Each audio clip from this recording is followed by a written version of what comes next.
morning class, I'm Teacher Laica, your teacher in table skirting. So before we start our classes, let us pray. Anyone who wants to lead the prayer? Praise you, Lord, and we thank you for the opportunity to study and prepare for a good life in the future. Bless our teachers who inspire and guide us. Amen. Let us know first the objectives in table skirting. At the end of the lesson, students will be able to learn number 1, the function and the guidelines of the table skirting. The second, identify the types of materials needed in table skirting. And lastly, appreciate the different types of table skirting. So before we start, did you know that a table skirting are materials which is used for the sides of the table and help it to look more beautiful and complete? It is the main purpose is to hide the legs of the table, and they do by the covering completely with their clothes and become elegant. So class, have you ever tried to attend a different events? What kind of events did you attend then? Okay?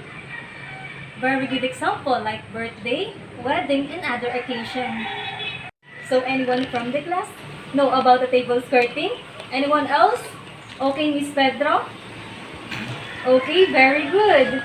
So very good, Miss Pedro. Table skirting is used as decorative to use in a different occasion. There is also skirting themes in many sizes to fit rectangular, square, or round table. Some tables intended covers only 3-sided, like squares, rectangular table, while others need to cover 4-sided and each have a length of 29 inches. Here are some functions of table skirting. Anyone from the class can read the number 1? Okay, very good. It is used to cover the legs of the table, view in a decorative way.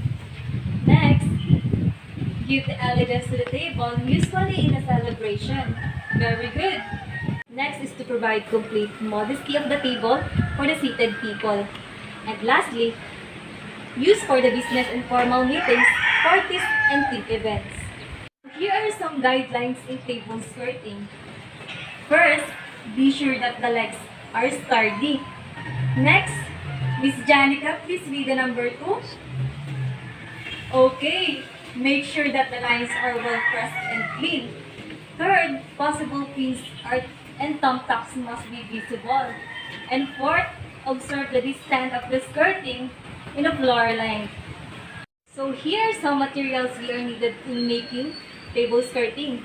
First is the tablecloth, the pin, the thumb tacks, the skirting cloth, and beads. So class, what are the different types of skirting? Okay, Miss Kayan?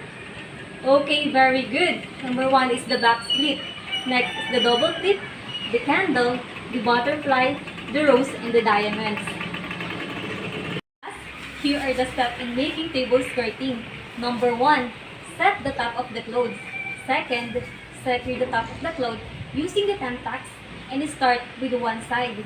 Then, do the same with the skirting cloths. Start with the other sides.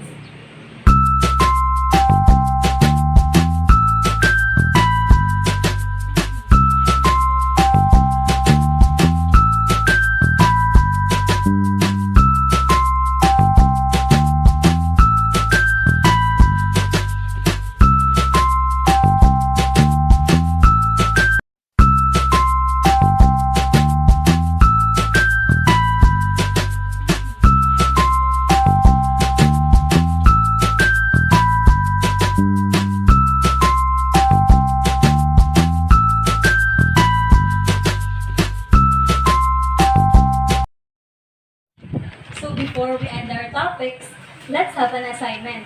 Bring your own and complete materials needed in table skirting. So that's all for today, class. Good day.